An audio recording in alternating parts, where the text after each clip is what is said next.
Turn to, and we had a roundtable last month out at NUS with a bunch of my students, and one of the things that came up was that if I was an owner, I would be listening to this and thinking, how come you guys aren't doing this yet? I mean, this is my asset, and you're telling me you're having little political problems, and I really don't care. Fix it. And then we go, oh, yeah. So how do you see, and Charles, I remember you brought something up very interesting at the roundtable. How do you see, what are some of the things that you see happening that we should be thinking about? Yes. To be honest, I think, like a couple of you mentioned previously, the awareness of what is revenue management is important to make sure your people understand, your owner understand. I was the revenue manager. The first job I had as a revenue manager in Starwood, about year 2000. At that time, well, very few people understand what's that. And after 3 years, I became a Six Sigma Black Belt, and even few people understand what my job is. But yeah, make sure that you educate people, especially for your owner, explain what is revenue management. And the second thing I think important is, even nowadays, I work for ideas, and we have a project everywhere. A lot of times people don't understand the owner. I always bring some example of my experience. So not looking just for your area or even in the industry, look for the other. I mean, for example, in China, a lot of times, I just gave the example of the GMs. We have been talking about total revenue management for years, for 10 years. But look at what happened in the last 10 months for C-Trip. They bought a PMS company. They bought a reputation company, reputation management, Huiping, the Chinese version of, well, TripAdvisor. And Elong or Expedia is giving PMS for free. What are they doing? So they're taking very, very quick action to bring all the data together to break the silos and kind of create the urgency. I think that's the key, create the urgency. Yeah. And you think about that. I mean, so all of a sudden we don't like companies like C-Trip in revenue management, but they're hiring people and they're trying to solve this problem. Now, you also start to think about it. I mean, I just found when he was discussing this, I'd never heard of it before. I was going, wow. And so then you start to think about, okay, will revenue management stay? Where's it going to be located? Is it going to be done by OTAs? Is it going to be done by outsiders? From an owner's perspective, as long as it works, that's what I really care about. So I mean, I think that's. I mean, let me just kind of throw that'll be the final question in terms of, if we're sitting here 5 years from now, are we still going to be talking about the same stuff, or are we going to be okay? So we'll start with the cynic down here. We'll be talking about the same stuff. The reason I shake the head is because we are going to be talking about it but maybe in a different avatar. So the technology and the way the data is changing is at a very, very fast pace. I mean, at one point in time, we used to do revenue management. Now we're looking at consumer, the whole reputation piece, which is now linked into the revenue management piece. 5 years ago, we never discussed that, but now we discuss it. So I think the topics might remain the same even after 5 years, but the way revenue management will evolve with all of this Expedia, C-Trip thing, Airbnb, all of this stuff coming into the picture. And as of yesterday, you've got Amazon Destinations, which has been launched.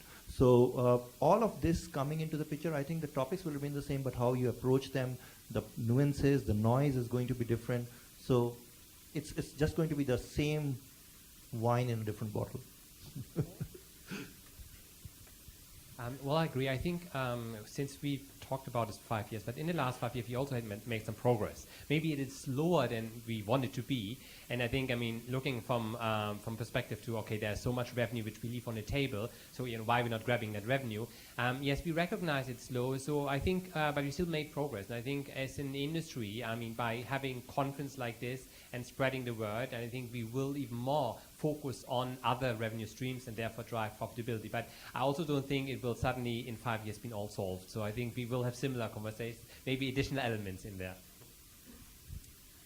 I foresee that analytics are going to become so much more important, and not just from our industry, but from others as well, to take those best practices and apply them to the things that we're doing, which means that our roles as revenue managers will definitely be changing with that. I'm seeing that in a lot of resorts now, where CRM and marketing will actually report through revenue management, and understanding and with the analytics piece in there as well.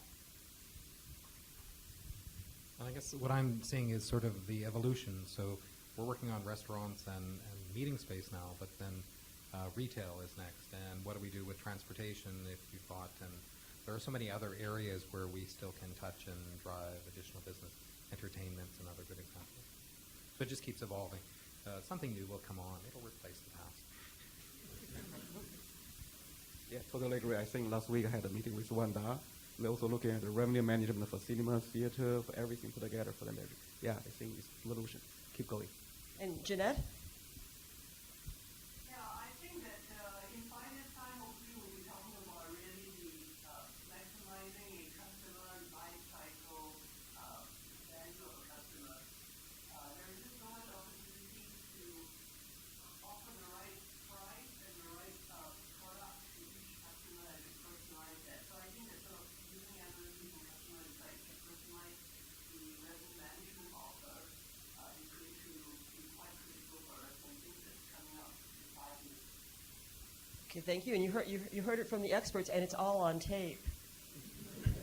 So we could play it back 5 years from now, yeah, and see. But any questions from the audience?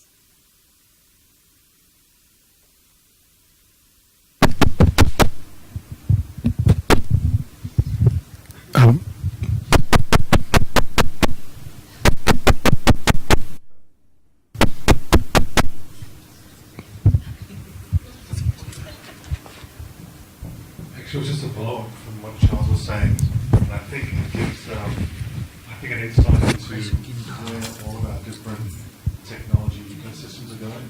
So, with regards to C-Trip and AliTrip or Alipay investing in Shiji, the two big giants going into the B2B space, right, providing technology to hotels. The founder of Chunar was quoted, I think, just 3 or 4 months ago in Chinese Travel Daily, that he wants to do revenue management for the Chinese airlines. He'll do it for free for the airlines, but he wants all the inventory. He wants all the seating. So he'll optimize that pricing for all the inventory. And I think that, when that statement was made, I think it gave me a little bit of a peek into what the future might be in terms of the bigger OTAs in China and Europe who are moving into B2B. Because with rate parity being debated and redefined in different markets, and I'm based in France, there's no rate parity anymore. Same with Sweden, same with Germany. Other European markets will have more relaxed rules on rate parity. But I think the next generation of the relationship between hotel and OTA will be more about inventory or most favored nation type of negotiation. So I think for those hotel brands or those hotel products that are in key demand, right? So you've got good Accor hotels, you've got bad Accor hotels, nice IHG. All of Onyx are fantastic, of course. But you know what I mean?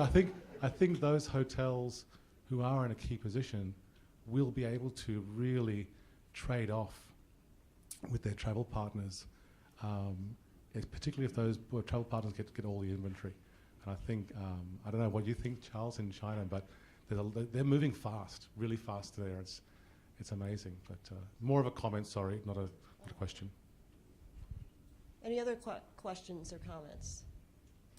Okay, well, I'd like to thank the panelists for joining, and Jeanette, thanks for joining us from Dubai.